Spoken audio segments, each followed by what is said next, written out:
जय सिया राम। साथियों, एक बार फिर से हमारे चैनल मोक्ष पथिक में आपका हार्दिक स्वागत है। आज के सत्र में हम जानेंगे कि अहोई अष्टमी का पर्व साल 2025 में कब पड़ रहा है, कब है पूजन का शुभ मुहूर्त और तिथि। तो हर साल कार्तिक मास के कृष्ण पक्ष की अष्टमी तिथि को अहोई अष्टमी का त्यौहार मनाया जाता है। इस व्रत को हमेशा निर्जला ही किया जाता है।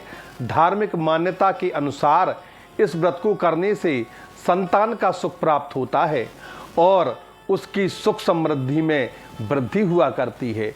अहोई अष्टमी के दिन हमें कुछ सावधानियां बरतनी चाहिए, जो क्या है। तो पहली सावधानी है कि इस व्रत को निर्जला ही किया जाता है। यथासंभव प्रयास करें व्रत निर्जला ही रहें और इस दिन अहोई माता की पूजा की जाती है। इसमें अहोई अष्टमी का बड़ा महत्व है। तो कार्तिक मास के कृष्ण पक्ष की जो अष्टमी तिथि है, इस दिन अहोई माता का त्यौहार हम बड़े धूमधाम से उत्सव के साथ मनाते हैं। इस व्रत को सुहागिन महिलाएं निर्जला करती हैं और तारों के दर्शन करने के बाद एवं उसको अर्घ्य देने के बाद ही व्रत का पारण किया जाता है। धार्मिक मान्यता के अनुसार इस व्रत को करने से संतान को लंबी आयु प्राप्त होती है, उसके सुख सौभाग्य में वृद्धि होती है। ऐसे बच्चे जिनके कैरियर को लेकर के उनके माता पिता को चिंता है, तो उन्हें अवश्य ही इस अहोई माता के व्रत को करना चाहिए। तो आइए आज के वीडियो में हम विस्तार से जानते हैं कि कब है अहोई अष्टमी की तारीख और शुभ मुहूर्त। तुम्हारे वैदिक पंचांग के अनुसार इस बार अहोई अष्टमी का जो पर्व है वो 13 अक्टूबर को मनाया जाएगा।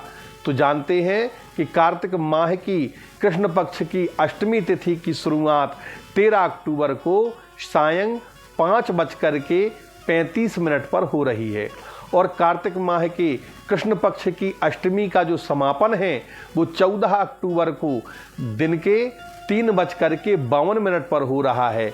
इसीलिए इस पर्व को 13 अक्टूबर को मनाया जाएगा, क्योंकि सायंकाल के समय अष्टमी तिथि 14 तारीख को नहीं है।